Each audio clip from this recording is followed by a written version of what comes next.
What a story, bro. That's I hard. remember. That's hard, Like, man. I'm just one of them people, like, I respect the grind. I know what the grind's supposed to look like. No doubt. Um, Same here, bro. and like what you do, I know it wasn't easy. Nah. But like you show up every day, empty gyms, leaving the doors cracked, just like whatever it takes to make it happen. I mean, it'll take me make it happen, bro. Okay. I'm good. What I'm gonna do, just because sounds like your voice might fluctuate a little bit. I'm gonna stick around for just a few minutes if that's okay. Well, there's gonna be down here in the corner. Yeah. I'm just gonna adjust volumes just to make sure we've got an even volume as you get going. Okay. Does that sound good? All good. Camera's recording. This is recording. So y'all are ready whenever you want to go ahead. Bet. But now, man, tell me about the beginning. Like, what was the beginning of like your deposit slip journey? I think I first met you. I know it was at some open gym. The first memory come to mind was actually open gym we should have at SMU. Everybody used to be there hooping. And then I looked up and like you were transitioning to like become a coach. Like, what kind of triggered that? Man, I think it was something that I had never thought about doing. So it kind of just like, you know how a lot of people always talk about how, you know, things just, you know, God just show us things, you know, show us our purpose, you know, more than anything. And I think, you know, me transitioning to coaching was a purpose thing. I never talked about being a coach, but when I played, when I was a kid, I never said like, oh yeah, when I get done playing, I'm going to coach when I'm done and stuff like that. Like, I didn't know what I was going to do when I got done playing ball. To be honest, I was trying to figure life out. You know, like most athletes, you know, it's hard for us. You know, you chase that dream for so long, and you trying to, you know, get to the next level, and then when it's over, it's like, man, what I do now? And so, you know, I had a few people ask me to work with their kids, and I said no in the beginning because I felt like, you know, it wasn't something that I wanted to do, and you know, those things kept circling back around. And once they kept circling back around, you know, my relationship with God, I'm able to hear his voice. And, you know, certain things that he told me, or I feel like he's telling me, I'm old enough. I got old enough to where I could listen and not stop trying to do things my way. And I was able to hear his voice. And so I started working with these players, and I was like, oh man, this is kind of fun. Like this still feel like I'm hooping. Yeah, it kept you close to it. Yeah, it kept me close to the game, and then from there, man, I just started falling in love with the grind again on the coaching side. Yeah. And it just kind of went from there. I mean, you just said a whole lot. So tell me about the grind on the coaching side. Like, what was your first coaching job? My first coaching job, I went to Canada to coach in 2019, 2020. They wanted to sign me to go play, but I knew I was done playing, so you know, again, it's hard for us athletes to close that door. So I still felt like I could play, but at the same time, I knew the end was near. So I turned the job down, and literally, the agent called me back and was like, "Hey, man, they said, you know, come be the player development coach in Canada," and I'm like, "Huh? Yeah. Come be the coach in Canada?" So my first job was in Canada when I coached for the London Lightning. COVID hit, we lost our jobs, so I came home. Once I came home, I had to figure out what was next now that I knew I was done. Yeah. And, you know, I ended up getting a call from from my college coach. He talked me into going back to school. Told me that he saw me coaching at the highest level in college. He saw me coaching in the NBA one day. He's on the phone with me, man, just pouring life into me during COVID. And I was sitting there on the phone like, man, this dude tripping. Like, he telling me he see me coaching at these universities and this and that. And I'm like, Coach, I can't even see that far. And, you know, shout out to Ron Holmes, man. He spoke life into me on that phone during COVID, man. And I signed up to go back to school and started my coaching career at Mary Hardin Baylor, Division III down in Belton, Texas. So I think like COVID was a big shift for everybody. And it was a great time to really like lock in a game plan. 'Cause for a second, I feel like the world was like on pause. Yeah. And for your coach to like speak life into you and like water the seeds that you didn't think would grow at the time. But that's awesome. So you went from a D3, Yep. right, Yep. to now you're at SMU. Yep. Tell me about the deposit slips that you made in between. Like, I know. Yeah. They don't know. Yeah. Like, Yeah. like what was it like being a player development coach or a grad assistant? Like the sacrifices that really go into that profession, like the ladder you have to climb. Yeah, so like I said, I started out as a grad assistant at Mary Hardin Baylor at UMHB, and I was going back to school. I needed 62 hours to graduate. I still remember to this day, like the face I made when the counselor told me, like, "Yeah, you're gonna graduate in 2023." 3 years ago. And I'm just sitting there, man. It's 2020. I'm sitting there. She's like, "Yeah, you're gonna graduate in 2023. Blah blah blah blah." She's telling me how great it's gonna be, and I'm just like, "Whoa, 62 hours." But back to my point. I was going to school. I was a grad assistant, basically a volunteer at the D3. Yep. And then I would travel back and forth from Belton to Dallas because I was working with players like Trey Johnson. I was working with Mike Miles, King Grace, Dennis Jenkins. I was working with these kids, man, these young dudes when they was young, and I would literally spend my gas to drive back and forth from Belton to Dallas. Had to be at class at 8 a.m. On certain days, and it was a lot. But I remember one day in particular, I was in my apartment in Belton, and I got back in my word at that time, and I was reading my Bible and praying, and God just kind of spoke to me, and He told me, like, man, this was my season of growth and what I needed to be who He called me to be. And I never forget that day. I felt it, and felt His word, come over me, and I started to understand like the plan that He had for my life, and all I had to do was just keep putting one foot behind the other, and And you was doing all of this, and nobody knew.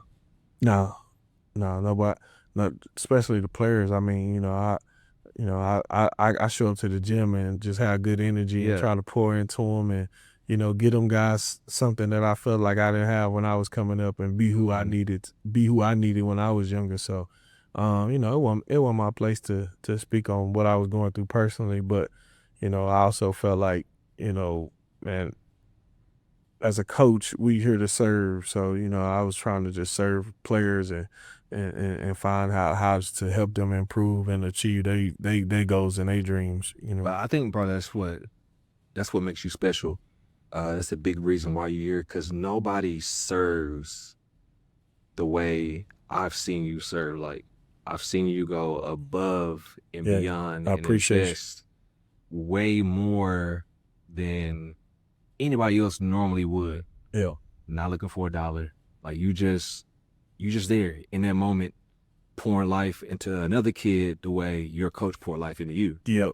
And it just showed like there's a lot of power in the work. Yep. What are some daily standards that matter? For me, I'm big on habits, man. I always been big on habits. I feel like, habits are the things that take a player from here to here. If you got great habits, man, I think you can achieve and accomplish big things. Like, talent only gets you so far, or maybe get you to the door, but those habits are the thing are the things that's going to propel you to another level. So I think your daily habits, how you showing up every day, the energy that you show up with, the focus that you show up with, the consistency that you have, getting up on days while you're tired and you don't feel like doing it, like all of those type of things are things that I think I try to pour into a player, other than the ball handling and the skill work and all of that stuff, like, because those things are important to get to the highest level. The details, those things are more important than anything. And all the guys that I've worked with, that have had success, the biggest thing that we've talked about and worked on are the things that have nothing to do with putting the ball into the Yeah. basket. So I mean, you said that going back, that you just showing up every day. Yep. Nobody knew what it was taking for you to show up. Like you just had that dog in you. You just did it. What does that look like? The consistency. Like what does that look like behind the curtain for you? Like what was your day-to-day routine during those moments where you were showing up for Trey Johnson and other players? Yeah, I would say, I always been an underdog. So, it was easy for me to do that because, once I decided to start coaching and doing player development, stuff like that, I wanted to show people that, I could be one of the best and that I also wanted to show that I could take, a player who maybe had some talent but needed some guidance or coaching or whatever and help turn him into, an elite player. I didn't, when I first started, I didn't want to work with guys who had the name already and had the accolades already. I wanted to work with the Danish Jenkins, who had no scholarship offers out of high school. When I met him, what I'm saying, he didn't even have a scholarship to a junior college. So I wanted to work with those type of guys and show that, I could impact their life and help change their life. So, the consistency was and the day-to-day was, me being available. I think, when you're training and doing player development and stuff like that, outside of being a coach for a team, a lot of guys don't understand that the best thing that you could do for these kids is be available. Yeah. I always made sure I was available. It never was a time where he reached out to me or his parents or whoever and said, "Coach, can you work on sundown today, or are you free tomorrow?" And I'm like, "Oh, well, I got to do this or I got to do that." I poured myself into them and made myself available. Obviously, you have things that go on in your life and, you have a family and stuff like that. But making myself available was the biggest thing that I did every day, I felt like. Nah, that's real. I mean, like your last name is literally Hart. Yep. So like kind of don't have a choice but to pour into these kids, especially when you say like this is your calling. Yeah. Why do you think development beats hype? Why do I think development beats hype? Because you've had some guys Yep. that you got before they were guys. Right. And the unseen hours, the stuff behind the curtain, Yeah. they had the hype, Right. but like their game constantly outgrew the hype because of the development. Yeah. Yeah. Why do you think? I think because our consistency in our work. Yeah. That's what I think. I think the guys that have done that, they've been really consistent in their approach, their work ethic, and their want to get better every day, all the way up until this point. I mean, two guys I think off the top of my head is Danis, obviously, is one, and Jalen Wilson. Like, these two guys are in the NBA in the summertime. They have to go to their respective teams' facilities and work out and do summer workouts because they're young NBA guys. Mm-hmm. And they're in that building Monday through Thursday. These guys will still, to this day, fly home to Dallas on Thursday, work out with me from Thursday to Sunday at SMU, and fly back on Sunday to get ready for their team workouts in the summer.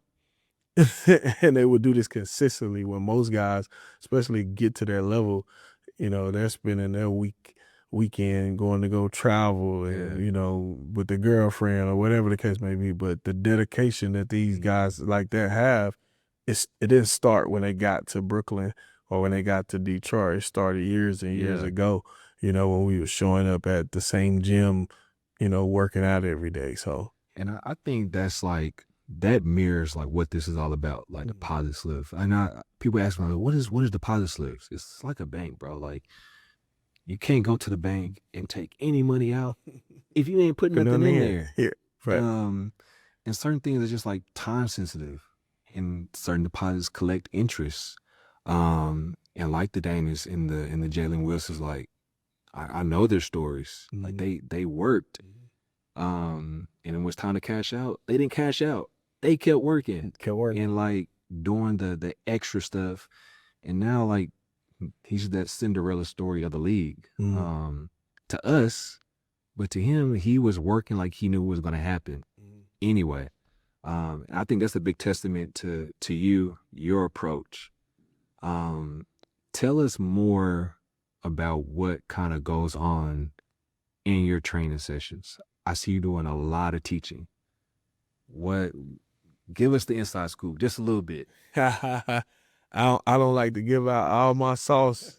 I don't like to give out all my sauce, man. But you know what? I think, one, I'm big on repetition. I'm big on working on something and having a plan. Yep. One, let me say that, having a plan. And once we get to working, we're working on something and we're spending time on that. Mm-hmm. We're not Bouncing spending around and 10 minutes or 15 minutes on this and bouncing around going to this, and the next day we're doing the same thing. Is for a best example I can give you, I'm not spending 10 minutes on ball handling with Danis on Monday, 10 minutes on Tuesday, 10 minutes on Wednesday, all the way to Friday. And then, we really ain't spend much time on nothing. you're right. The days where we did ball handling for however long we worked out. Yeah. And then I said, all right, I'll see you tomorrow. Yeah. You worked on ball handling. It wasn't like, hey, coach, well, we ain't shoot or nothing like that. Yeah, well, you either go shoot on your own or we'll shoot another time. But this was the plan. We got to get this better first, and we're going to spend time on this. So I'm just big on having a plan, talking to my guys as I'm working with them, showing them why we're doing something and when to do something. The why and the when is very important as well. So I try not to, as I work with NBA guys now and stuff like that, like I try not to over talk, because a lot of these guys, you got to know who you're dealing with and who you're working with. So I try to be mindful of who I'm working with, what they know, what I feel like they don't know, and how I can help them, and getting to know the player. Like, it's not just about the drill. You got to get to know the guys that you're working with to be able to help them. So I think I'm big on that. Do you ever get like, I ain't gonna say nervous, but when you pick up a new client of status and you're in the gym with this person, and you go back, it's like, I don't really know what they know, what they don't know. And like, you can never reteach the basics and the fundamentals too much. Do you ever shy away from that? Or do you just, you in your element, they came to you for a reason and you just do you? Yeah, I think more so I'm in my element. They came to me for a reason. I picked up Bryce McGowan this past summer. I worked with Bryce for the whole summer, working with him now in season. He came to Dallas for All-Star break. He just got converted over from a two-way to a standard contract for the first time in his career a week ago. And, when I met Bryce, I knew about him, but I didn't know much about him. But when the opportunity approached me and he asked me to work with him, I immediately got on Synergy and, watched film on him and seen what I thought of his game, what I thought he could get better at, his strengths and weaknesses. And that's how I approached the workout. And he respected, what I did prior, and I knew what I was talking about when I talked to him about his game. So I think he had the confidence in me because he knew I did my homework on him. Yeah, speaking of like, what do you think young players misunderstand about the grind? That's a good question. Like you've seen guys go from no scholarships, undrafted, two-way, like contract. That's almost like the perfect story besides going in the lottery. Right. And he had a different perspective about the grind. Yeah. That a lot of young players don't grasp it. So what if, speak for Daniel, like what's his thought process? I think a lot of players, young players, they want it to be like a microwave. I think that's the best way I can put it. They want the results to be like a microwave. Yeah. They want to go in there, work on coming off a ball screen for a week, 2 weeks, and be like Chris Paul off a ball screen. Or they want to work on their jump shot for 2-3 weeks and shoot like Steph Curry. And it don't work like that. Like results take time. Yeah. And I think that you know, a lot of these young guys don't understand the process. You know, trust in your process, trust in your work, like, and for him, you know, it wasn't and yeah, you see him now, but it wasn't always easy. You know, I remember the long days talking to him about the things that we're talking about now, his process, you know, trusting his work. Back then I would tell him, you know, things like keep showing up, keep being consistent, you know, like all of those things are very important, Yeah. but a lot of these kids they want instant results. They want it to be like a microwave. I think we get caught up looking to our left and to our right and not necessarily like running our race. I was actually gonna add that too. And I was telling my son, actually, it was either this morning or yesterday, I was like, man, we got some catching up to do. Mhm. I just woke up like in that mood. Yeah, like, yeah. And I was like, do you know the who? And he didn't know. I was like, to us, to you. Like, we got to catch up to where you're supposed to be. Yeah. And we might be close, we might be far, but we still got some catching up to do. It ain't about catching up to him Right. or to him over there or to Yeah. him over, like, be where you're supposed to be. And the only way you do that, like, you have to trust your process. Yep. And it sounds sexy. It sounds really good. But the process will break your heart. Mm-hmm. Tell me about a time where you was trusting your process and it broke your heart. Man, I think when I went to training camp in the G League, trying to make a G League team, and I thought I did everything that I could to put myself in position to play in the G League. It was the D League at the time, and you know, I thought I did everything that I could to position myself to be on the team, and you know, I got cut. Had to go overseas and went overseas, but I was a little hurt behind that because I felt like I was just as good as the guys that was in the G League or that made that team or whatever, and you know, it impacted me. But I say this, and I tell people this all the time. I learned how to work hard as a player, and I never made $1 million playing basketball. But the hard work and the consistency, the habits that I learned as a player put me in the position that I'm in now, because if I wouldn't have learned those things, I wouldn't be able to teach you how I'm able to teach you, you know? And so I always thought I would make $1 million playing basketball, but God had different plans for me. And, you know, this is the plan that he had for me. So, man, sometimes we can teach others way more from our losses than our wins. Yep. Say that. And like, so you say you got cut, and then earlier you was talking about you being an underdog. Mm-hmm. Do you think that's why a lot of the underdogs gravitate to you naturally? And do you think that's why they're successful now? Yeah, for sure. But you know, it's mutual because I gravitate to them too. Like, y'all like spot each other out. Yeah, I mean, it's funny, man, because even when I was training, you know, like I work with Trey Johnson. He's an eighth, ninth grade. No, you know, I don't want to say people ain't know who he was, but he wasn't ranked in the nation. He wasn't ranked in Texas. You know, Dana Jenkins, Mike Miles, like these dudes that I work with, like they you know, they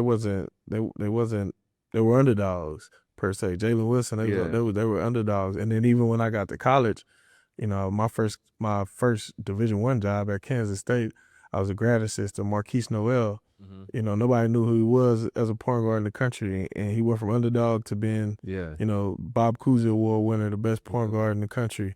And right now, Race of the tournament. yeah, and right now, Boopy Miller this year, you know, nobody knew who he was, and this year, everybody in the country know who Boopy Miller is. So I kind of gravitate to them too. I think it's just, you know, just what the universe and what God got for me, man. Like I gravitate to guys like that, and I love working with guys like that because, you know, even Dana's like when we met, he had a chip on his shoulder.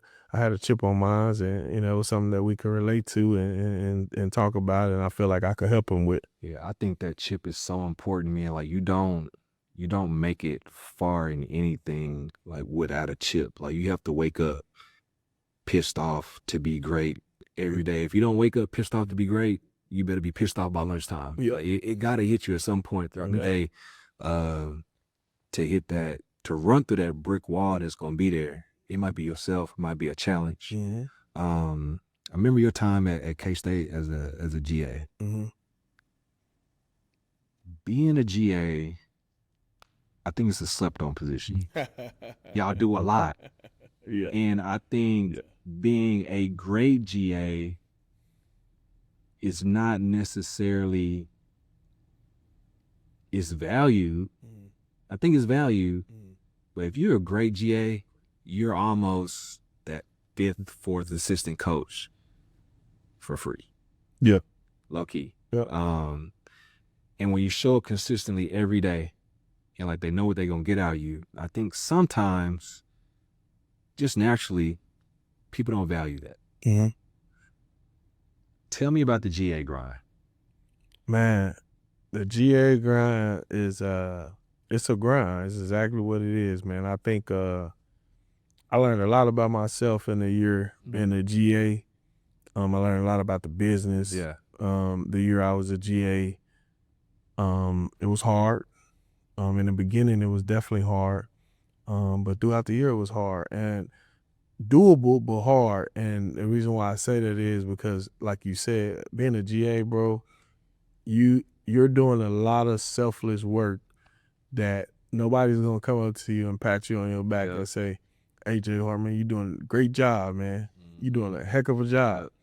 You might know you're doing a heck of a job, or people around might know you're doing a heck of a job, but because of your title and where you at, you're not gonna get the credit for Yeah. it. So it's a grind, and and you're in school, and you have to maintain a certain GPA to even maintain your scholarship at a lot of places. So Wow. I went through a lot as a GA, man, and I wouldn't change it for nothing though. Those days were long, a lot of them, but in the end, I feel like that was worth it. I mean, we got a chance to go to the Elite Eight, work with some amazing players that I got to work with. All 3 of them making the NBA, and it taught me a lot. Man, so how was class? Hard. Oh man, I had just got done with school, man. I just graduated from Mary Hart Baylor. Finally went back to school after 10 years to get my bachelor's, and then here I am going to take a GA job to go get my master's, and I'm like, man, I just knew I was done with school. Yeah, but nah.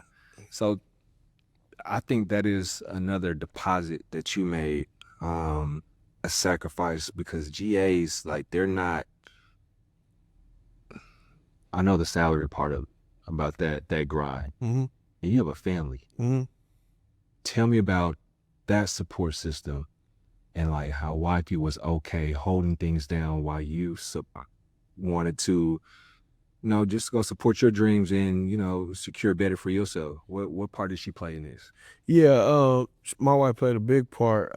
She held down the fort, and she always believed in me and my abilities and what I was doing. Funny story is, like I said about my college coach telling me what he told me during COVID. I think this was about 2017, 2018. I had just started doing camps in South Dallas, where I grew up at the rec center that I grew up in. I would hold a free camp, and I would have NBA guys come speak and some college guys come work it or whatnot. And my wife told me one day, she's like, man, one day, you're gonna be coaching, you're gonna be doing camps, you're gonna be, training players and stuff like this. And I'm just looking at her like crazy, like it's the same way I looked at my college coach. So she always believed in me and spoke life into me as well, and held down the fort. And another funny part about that story is, and shout out to my wife on this, I got offered a job at Bird Middle School in Duncanville. Yep. I got offered a job at Bird Middle School from David Peavy, and I had just got done graduating. I didn't know what was next. David Peavy and a couple other high schools offered me a job. I told them, yeah. I take the job. I go to Duncanville. I go home and tell my wife, yeah, I'm gonna work at Duncanville Middle School. I'm gonna go over and help with the high school team. Da da da da da. And she like, oh, that's great. You gonna be at home. I go to get fingerprinted. I literally walk out of a fingerprint place in Duncanville, get in my car. As soon as I get in my car, my phone ring and it's Jerome Tang calling me, asking me to come be a GA with him at Kansas Oh, State. this is recent. This was 2022, 2023 when I took the Kansas State job. I was originally supposed to go take a middle school job, and he called me and he said, "Hey man, I want you to come be a GA." And I'm like, "All right, coach, what's a GA?" He told me about it, and then I asked him how much he paid. He told me that. And so I had to go home and tell my wife, man, like, hey, I'm not going to take this Duncanville job and make this type of money. I'm going to go be a GA at Kansas State and make this. Yeah. And, she looked at me and she said, go chase your dream, man, and go make it happen. And she supported me, and, the rest is history. And that was a big year for y'all. Yeah. Right. Coach Tang, great coach. I remember him recruiting me when he was at Baylor. I think I was at Kimball at the time. Truly full of joy. Like, what are some things that that you guys did on the daily, like daily deposits you guys made at the program that helped you guys make that run that year? I think that year we brought the guys together, and it was from day one it was a collected effort to get all these guys on one page, because we had 13 new players and 2 guys that returned, Marquise, Noel, and Ish Masood. The other 13 guys were transfers. So coach made a big emphasis on getting these guys together and to bond with each other and get to know each other. So the first week, I don't remember when it was, maybe August, we had a shark week to where we woke up at 5 a.m. and we worked out for about 3 hours. I stole that from y'all, by the way. Yeah, we had Shark Week in my program. Yeah, we had that Shark Week, man. I think during that Shark Week, guys was wanting to quit, just wanting to leave.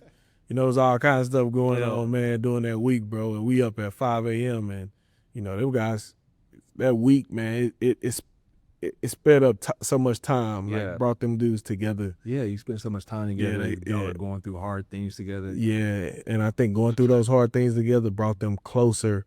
Once the season started, and that was from there. Like, Marquis set the tone with his work ethic day to day, and other guys saw how he worked, and that made them want to work, and it just got contagious. Yeah, I think that's also what makes Coach Tang like a really good coach. When I think Sharks, I think like the deep end, start, like to get out to a dark place, and like y'all were really like the shark at the end that nobody saw coming, but y'all did.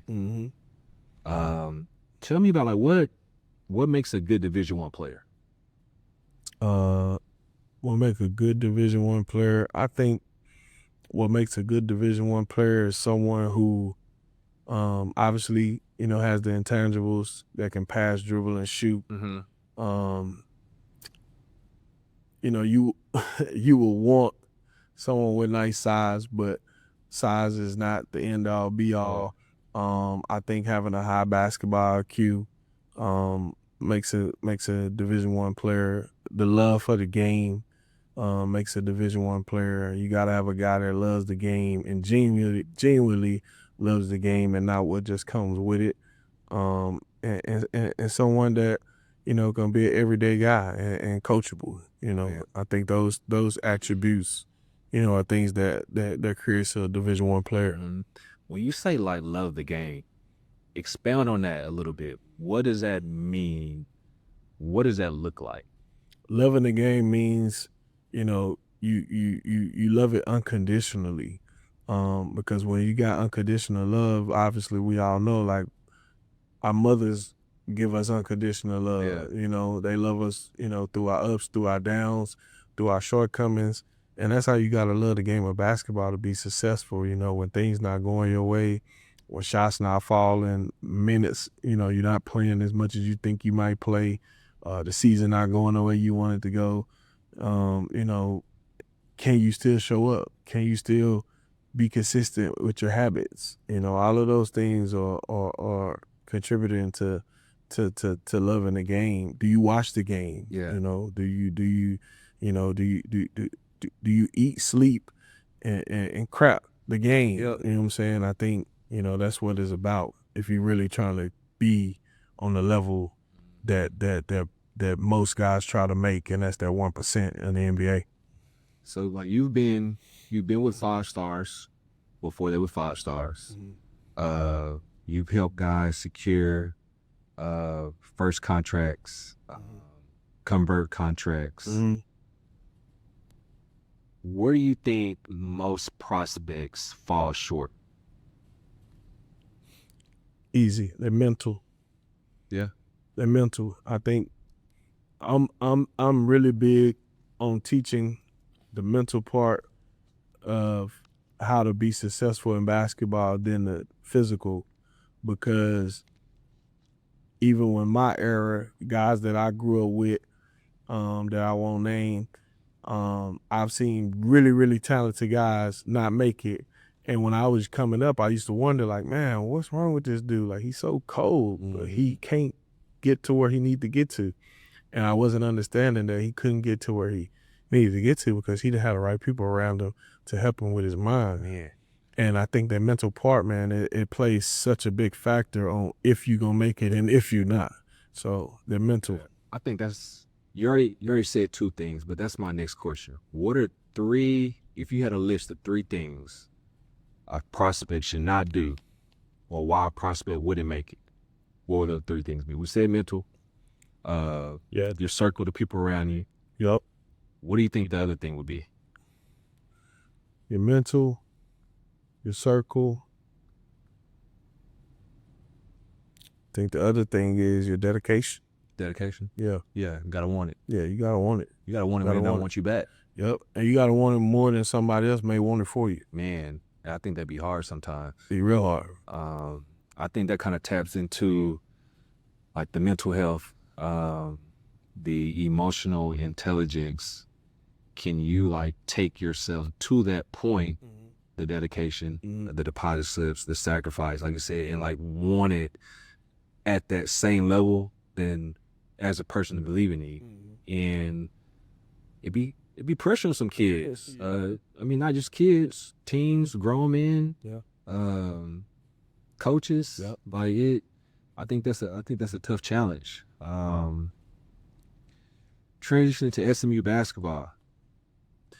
I mean, I was scrolling through your posts, right? And it's one of your posts that I look at, if not weekly, monthly. And it says some plays take years to execute. Yeah.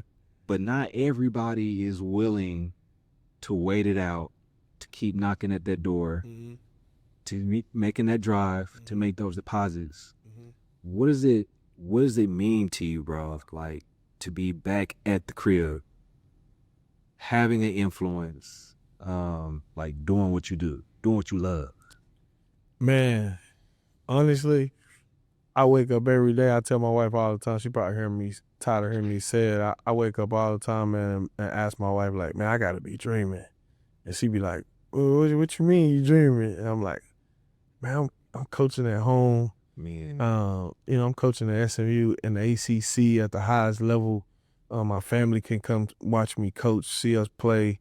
I'm working with 10 plus NBA guys. Like, I tell her all the time, I got to be dreaming. It means everything to me. It means everything because I know I work for it. I know I really bust my ass to put myself in this position. I really did the work.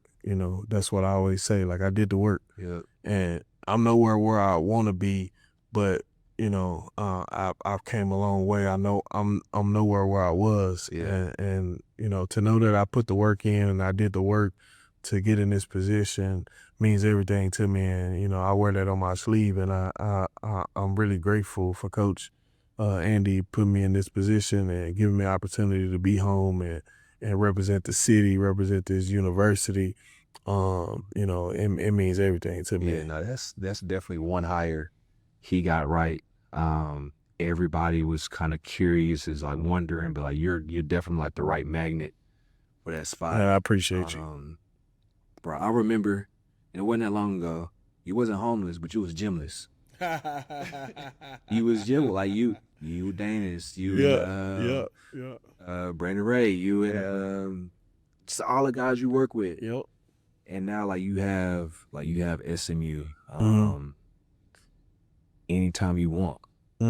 How important is having gym access in the equation of just like everything, like chasing the dream? Yeah, I think it's obviously probably one of the most important things. You know, I'm a firm believer, man. Like everything happened for a reason, and I never forget.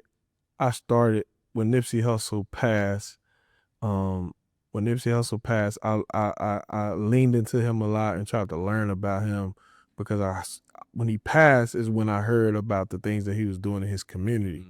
And I'm like, man, he was alive. I didn't know he was doing this and buying back the block and doing all this stuff in his community. And when he passed, they talked about it. And I was like, man, that dude really did some stuff and really left a legacy. And I said it to say, it inspired me. I was in Mexico. It inspired me to come home and start a camp and do a free camp in my neighborhood at the rec center that I grew up at. I started doing this free camp, man, for a couple of years, man. And then I ended up started training, and then I'm training. I don't have a gym, and the guy who runs the Boys and Girls Club, he calls me one day. He's like, "Hey man, we just really appreciate what you do for the kids over here. It's all these guys that that have way more than you. They don't do stuff like this. You don't even you pouring back into the community. Man, I'm gonna give you the keys to the gym." What? And he literally gave me the keys to the gym, bro. So he gave me keys to the gym, and man, I trapped that thing out. Man, the key to the gym is everything on this journey. Like, yeah, I trapped that thing out, man, and I used that gym, man, for about 3 years, and after that, I obviously was reaching out to you, coming in, use you guys gym in Arlington, man, and for the summer, and so whatever it takes. that gym access is important, man, and Yeah, I asked that because it's like I know you live in there. It ain't just the picture. Like I know anytime I talk to you in the gym, yeah, you probably just got back from the gym. Yeah, that's what I'm used to. Yeah, that's what I'm used to. And because of that, like I know you guys are getting better. I've seen like the strides that players in the SME program have made, like the freshmen, some of the returning guys from last year. It's kind of like seeing behind the scenes, like how you practice, how Coach Henny lets those guys play. What makes you guys a strong team this year? I think our team is good this year because we got some talented players. For one, these guys are really talented. They love the game. They want to get better. They work really hard. They deposit a lot of time before practice, after practice, off days. Yeah. Into their craft. And then ultimately, I think we got a really good head coach who pours into them, as a player's coach, and allow them to put them in position to be successful and allow them to use their gifts. Yeah. So I think Coach does a great job. Nah, he's very unique. I've had a chance to watch him up close. He does a good job delegating. He does a good job letting people explore, but the expectation is a standard. Like it never lowers. What are some of the standards there that you guys demand every day? To come in, obviously to work really hard, be a good teammate. Yeah. Be selfless. Put the team before yourself.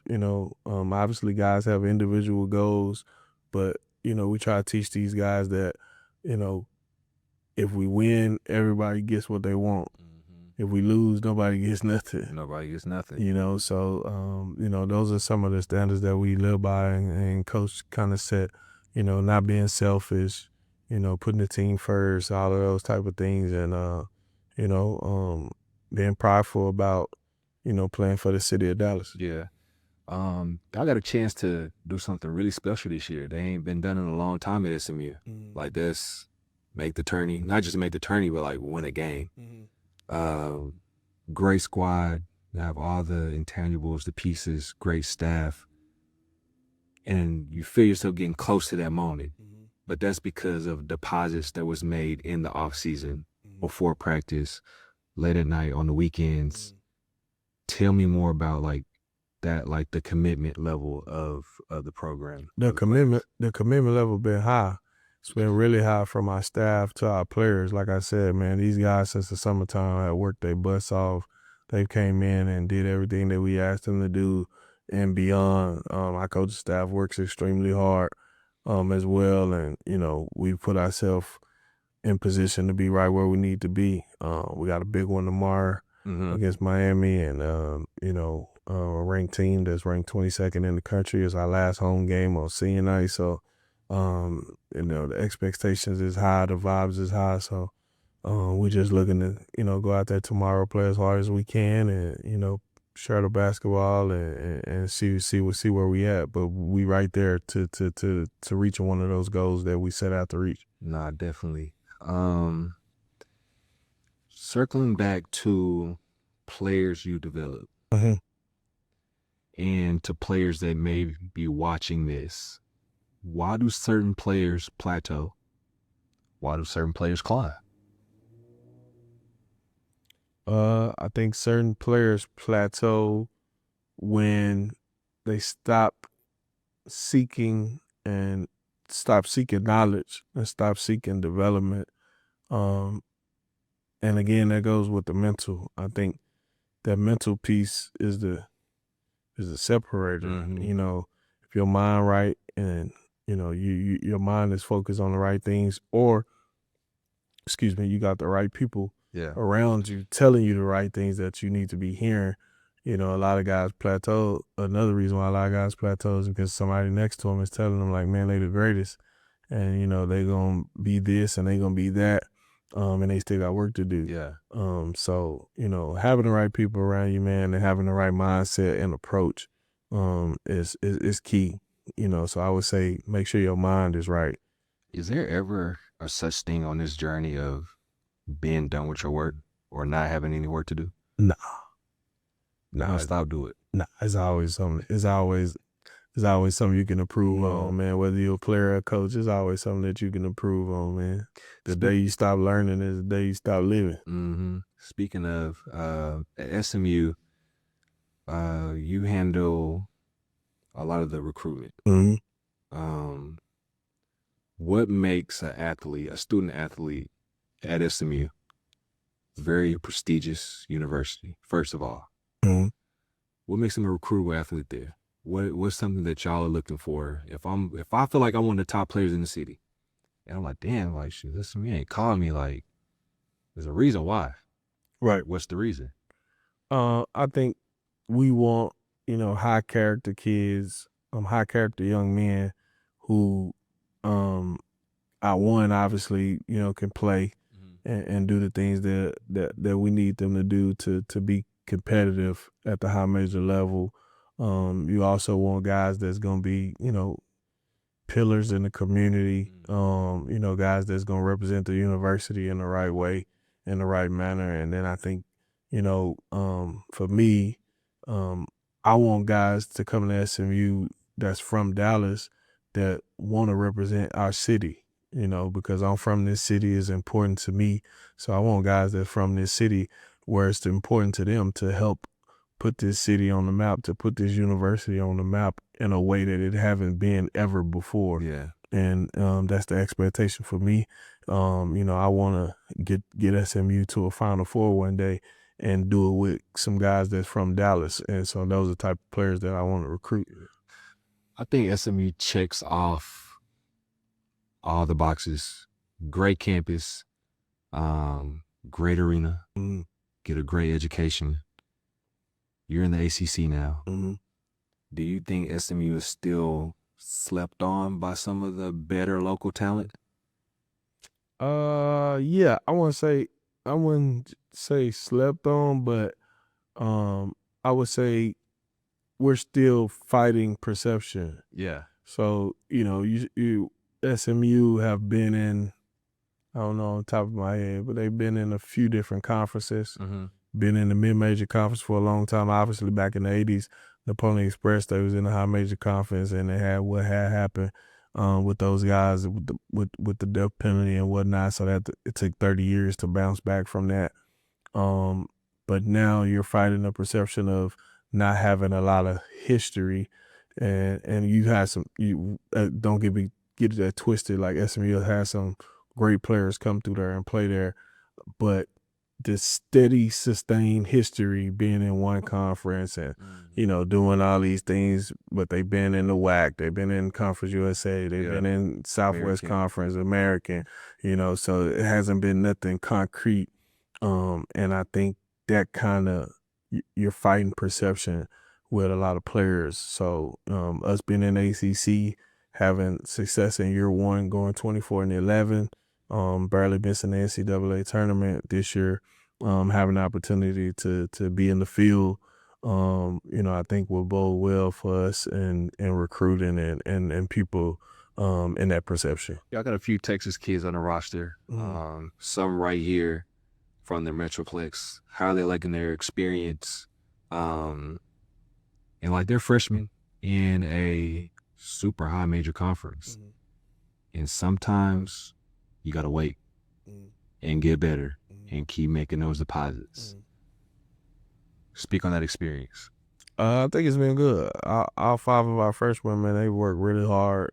They've came in every day with the right mindset, wanting to get better, wanting to develop, wanting to make deposits on getting better, and trusting their process. And a couple of them been needed to play and still needed to play. So and we need them to help us win. So Yeah. I think they enjoying their experience, and I think this group next year will be really, really talented. I'm excited. Obviously I want to finish out this season, the great season that we having, but I'm super excited about this group next year coming back as sophomores. Nah, for sure. Super talented group. A lot of size, a lot of skill. Nothing that they really can't do on the court, but just like get better. I feel like one of my favorite questions to ask dads, player development. What about player development? What about your journey and the sacrifices that you've made has made you a better father? Yeah, that's a really good question. Or have you found ways or areas where you need to improve on as a father? I would say my journey has helped me be a better father by the things that I went through on my journey, the not the success, the failures and the shortcomings.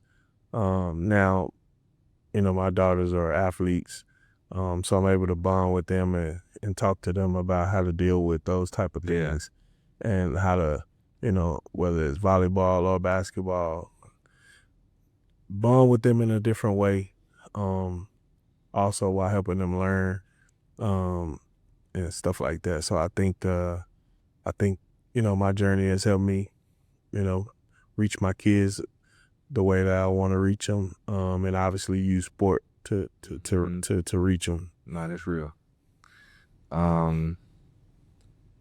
This could be a one-word answer. You can rant about it. What's one daily deposit that you made or that you continue to make before results showed up? You don't even care about results showing up, but like you on this is something that you gonna do every day, no matter what, to better yourself, better your family, to better the program, to better the players that you work with. It might just be showing up. It might just be, like you said, being available. I think the personal part of that is praying. I think I try to make sure I pray every day. I mean, I'd be lying if I say I pray every day, but I try to make sure I pray as much as I can. You know, and spend some time with God and It's a blank check. and give him some acknowledgement in what he's doing in my life, and ask him to continue to make me better. And when he do give me things to, you know, to teach me how to keep them, teach me how to be humble enough to keep those things that he given me and those blessings that he given me. So that's a big thing for me. Man, I think that's all I got, bro. That's all I got. That was good stuff. Yes, sir. Yes, sir. Appreciate you. My dude. Already. My dog. Already. Yes, sir.